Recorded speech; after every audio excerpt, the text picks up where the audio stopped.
Okay, welcome to the moment that we've all been waiting for, at least I have, and that is a full campaign of Skies Above Britain. Yes, this is a solitaire war game of World War II, the Battle of Britain in 1940, as if the Heinkel and the Spitfire on the cover didn't give it away. The game is going to generate waves of bombers and escorts from Germany coming into England to bomb, and our squadron of 12 Spitfires or Hurricanes, and in this campaign it will be Hurricanes, are tasked with shooting them down. We'll get victory points and see how we did. Okay, if you want to play a little catch-up, I uploaded a bunch of videos which are all the introductory scenarios 1 through 11, and I'll just disclaim that I don't consider them formal learn to plays if you need to look elsewhere for something like that, but you can get a lot of it from those if you want. I also recommend Wise Guy History's channel. He's doing similar run-throughs, and it's worth checking out. I'll leave a link. And similarly, this first video is going to be setup and a lot of, I guess, introductory material, because in that scenario run-through I did, there was at the end a patrol example play, which I didn't do because it's easier to just, in the context, by that point you're into all of the game rules, and the only thing left is kind of doing this raid vector sequence and setup, and so it's just easier to do it in the context of a campaign. So that's what we're gonna do.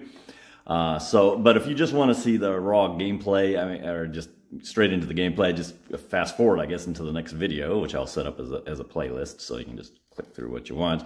But I think that there's a good material here that we need to go over, especially if you're not too familiar with how this works out. So let's start looking into this. Chapter 1, and the full campaign is 4 chapters, and within 4 chapters, in the first 2 there are 6 patrols, and in 3 and 4 there are 8 patrols, for a whopping possibility of 28 patrols, assuming you garner enough victory points to continue. And that varies from whether you have 6 or 8, and we'll get into that. So, Chapter 1, Skirmishing Over the Channel. Channel War, 10th July to 10th August 1940. France is still falling, but already that fight spills over into the stretch of sea between Britain and the continent. Convoys ply along Britain's coast and to ports elsewhere, and the Luftwaffe's opening moves target those ships and perhaps the ports in easy reach of its air assets newly stationed in France. Or will they launch a deep raid into England? All right.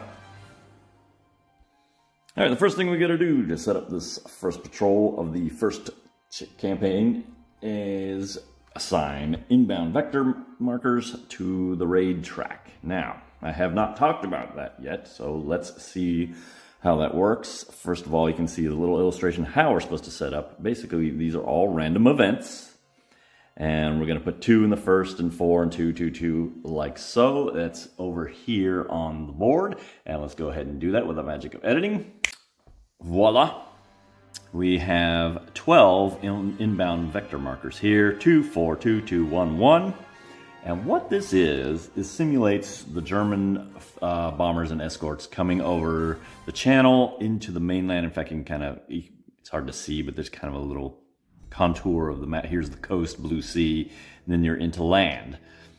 And what these are is going to be random events, and if the Luftwaffe is here, they're going to come here, and we're going to just reveal these one at a time for each one, and as it goes along. And I guess I should point out there's 12 in here of the 16 possible markers. Now there's a whole mess of possibility and events here. The bomber formation can be hit by flak. The bomber formations can be hit by flak. Messerschmitts can jump our squadron. This will kind of split up the bomber formations. You can find stragglers, not related. This will cause the formation to turn. That'll shift the sun, for one thing. Weather will change it to haze and clouds, and they have a chance of escaping. The most important one, however, I would say, well, relatively speaking, is this symbol here, the raid. The first time that appears, this, okay, back up a little. this raid marker goes in here, and essentially it means we're able to make contact with the bomber formations. Before that, we can't. And so, this marker will go along and we'll be revealing the vents as we go. Here's the thing. This is them. They're already loaded up. The first time we hit the raid marker, they still have their bombs loaded up. And like I said, when we get the next symbol, that's when they drop their bombs. And once they drop their bombs, wherever they are, they're going to make a turn for home. And once they make their turn from home, they're going to come into one of these boxes here and make the trip home. And there'll be little, where are those? Little square ones like this for similar events. Okay, now, the reason I bring all this up is I need to point out that of the 16 markers, 6 of them are those raid markers I talked about. And 2 of them, which I call the new trade ones, the ones that kind of split up the formations, that'll act kind of as a raid marker if it's the first one, if it comes before the second raid marker. What that means, so that's 8 possibilities for getting the raid marker on there and for dropping the bomb. So it's very likely, especially when you got 2 here and 4 here, that they're going to drop their bombs very early, and it's going to be very hard to catch them before that. That's important. And I was watching Battle of Britain one here, and if you can indulge me a little bit, I'm going to show a little sequence here. And it's after the Luftwaffe has bombed an airfield, and it was an absolute mess for the RAF. And they've been called before the commander to explain themselves what's going on. And there's basically an argument about strategy. So here we go. We were up, sir, trying to knock out the enemy en masse. It takes time to assemble 40 or 50 aircraft at 15,000 feet. It takes far too long. By the time your big wing is up, the enemy have hit their targets and are on their way home. All that matters is to shoot them down in large numbers. I'd rather destroy 50 after they've hit their targets than 10 before. Don't forget, the targets are my airfields, Lee Mallory. And you're not getting 50, you're not even getting 10. So you see the first group leader, Keith Park, is arguing a war of attrition. Just get a lot of fighters up, take down as many bombers as we can. While the second, that's Lee Mallory, who's related, according to Wikipedia, is related to George Mallory, the Everest climbing mountain guy. And he's arguing, look, they're bombing our airfields, which is, reducing our ability to fight, and you're not even killing enough people anyway, like you think we are. And the reason this is important is that this game really incentivizes catching the bombers' information before they have dropped their bombs. And here's like one of the more juicier formations, because if I can bring my fighters in and I can knock out these 2 tiles, or disrupt them and isolate them, that's 6 tiles I've done in just 2 passes, or maybe in the first pass, if we send some here and some here and successfully disrupt them, that's 6 victory points. That's a lot more than you're usually going to get when you're going after bombers individually. So the thing is, and the wrinkle is, like I said, there's 6 raid markers in here, plus the 2 new trade ones that kind of mess with it as well. So the likelihood of you catching them is actually pretty uncommon. And so if you ever get it seems like the game is, if you get an opportunity to catch them before they've dropped their bombs, go in all out. Then we have to determine where our squadron is going to start in these zones. There's deep, middle, and coast. And we have to roll a die for that. And we roll. A 4, wow. Unfortunately, is going to place us deep. So he's going to go here, which is a bit of a problem because they're going to show up here, and you can make contact with. They can catch them if they are in the same zone, like coast or adjacent. We're not either in the early stages. We're going to have to make a move over there, and that's going to give them time maybe to drop their bombs. I almost half expect that that's going to happen because it did on my my sample patrol that I did. And so that's where we're starting. Wow. Now we need to set up the pilots in our squadron. You get 20 pilots, and we have the task of going through this whole campaign, keeping them healthy and filling up with replacements. You get 20 of them at the outset. We're going to figure out their skill level in a second. I'll just point out that I went by and just kind of, they give you the A, B, C, D, and you just kind of fill it in. I went with kind of nicknames. Some of them have regular names and such, but I went with kind of little cheesy nicknames. I looked them up, and some of them are here. Some of them are pretty silly.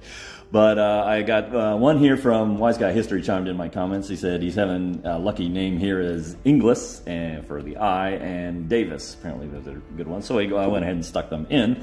We're going to need replacements, and I can always just scratch it in. If you got a better name, go ahead and drop it in the comments. And yeah, no IP Freelies, okay? But Ace Freely, there you go. Get a KISS squadron section going.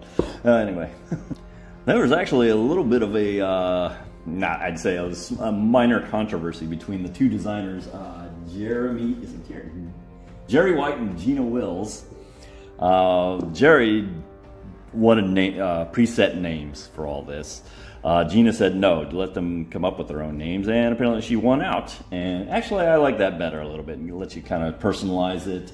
And besides, if you really want set names, they do include historical pilot rosters. This is the 303 Polish Squadron, and I actually don't know much about the 54 Squadron. I'll have to dig into that, but there's all their names there. So that option is there anyway, so there's nothing wrong with, you know, giving us a blank sheet and letting us fill in his name. So, sorry, Jerry, I'm going with Gina on this one. She made the right choice. Okay, anyway. What we need now is the distribution of skill among our pilots. And we roll a die for that. And, well, let's just roll it and see what we got. A 12! Wow, that means I am going to start out with an ace. I'm going to start with 5 green guys, which is not so great. 12 regulars, 3 veterans, and 1 ace. Okay, the first patrol I did, I was this. It was like 1 veteran, 1 green. That was kind of boring. This is interesting. Got a lot of greenhorns in there. But we do have some vets, and we do have some aces. There's going to be a lot of using of the veteran privileges, which I haven't even shown yet. And then we actually have an ace skill, which is kind of a permanent skill for him. So, all right, let's see who is who. So I've randomly assigned all the pilots and their number and their letters, and just pulled them one by one and just stacked them along in the left here just to get a little variety going. And I've arranged them in honor of audiovisual clubs around the world. RGB, red, green, blue, then yellow. And if they ever make an expansion, they can call the 5th section magenta. That's my joke. Okay. I think I'm going to make C. His name is Colin. I guess I was watching King's Speech or something. I thought Colin Firth. He's going to be my ace. We'll just give him a little ace marker there, and he'll be the leader of red section. One of my veterans, I think we'll use Wise Guy History's guy here, Inglis, and we'll make him one of our 3 vets. Now, I don't want to burn up all my vets in one patrol. I don't want to put all my eggs in one basket. I want to keep people in case there's a disaster. I don't want my whole talent to drain in one patrol here, so I'm going to randomly assign some more vets here. We'll just grab them like this, and we'll pull one out. And that'll be Davis. Okay, veteran pilot, and we're going to put him in waiting here. He will join us in the next patrol probably, and the other guy will be... Oh, okay. Oh, yeah, and I nicknamed this guy Over-Egged. I thought it was nice and British. Okay. That would be a nickname, RAF nickname, couldn't it be? I don't know. Oh, I just realized something. Just because you're a veteran, that doesn't necessarily mean you're an ace, or vice versa. So actually, we'll make them just a regular, but with the ace ability, and that way we have 3. Yeah, so we got all our guys. Yes. An ace is not necessarily a veteran, because veteran is based on how many missions you fly. And ace is dependent on how many kills you make. You need 5 kills to become an ace. Anybody can become an ace, even a green guy. So, I also want to bring some green guys on this first patrol. I need to get them experience and need to get them working. I don't want to bring a whole bunch of them though, so we're going to put... Oh wait, nope, you don't do that. That's not how you make a green guy. You make a green With the marker, we'll go L and M for our green in 2 different sections, and they're with a vet so that the vet can use a certain skill to help ameliorate. My other 3 green pilots are going to be P. I call him Prang. That's his nickname. Next one will be A. Attic. Okay. And let's see. The last one will be W, or Wingnut. Okay. Stick some green markers so we remember. And I'll mark it down on the sheet, and the rest are going to be regular pilots. Right there. Okay. Oh, I forgot to choose a skill for Ace. He gets a special Ace skill, and that's going to be... All right, I'm going to choose the Bloodhound skill for him. That basically makes any chase attempt succeed. And I can even spend 1 fuel and put him straight into the bomber formation. So I think this is going to be our escort killer. Because you always go less contact when you engage them. And if I have a Bloodhound skill, they're going to drop them right back into the bomber formation. I think that'll be handy. So it's going to be Bloodhound skill. There's a whole bunch of others here. Hopefully they'll come up. Hopefully last long enough for aces to arise, and we can have a few more of those. And what we need now is our starting visibility, and we just have a chart for that. And we'll go ahead and roll 2 dice. This will be dice 1, this will be dice 2 for red here, so blue here. So we roll. That is a 7. So we'll have clear. It'll be sunny and clear. And 6, the sun will be on the port. So here we have, where's the one with the no sun marker? So there will be sun, and it's clear, and the, what did we say? 6, port is over here. There's your sun. We are, okay, we don't put our escorts in until the raid marker appears, and I don't think we do the bombers until there's contact. I think I'll have to double check that. Oh, let me back out a little. Finally, before we move on here, I will point out that we are using 2 optional rules here. There's only 2 I'm going to use. The other ones add kind of bloat and difficulty, which I wasn't too keen on. We will use the random events, not the first. You do it after the first patrol, and we are going to use graduated replacements. Normally in a game, you automatically get 1 replacement. This one allows you to get up to 2, but you can also get 0 very easily, and so it's going to more simulate the trouble with the Battle of Britain. And at the end, I should have let the scene go on a little longer, because when the guys in Battle of Britain are arguing, the guy says it doesn't matter whether we're using big wings or not. It all comes down we don't have enough pilots. And so that graduated replacements rules, I think, is going to kind of be more immersive. Okay, so that is it for the introductory material.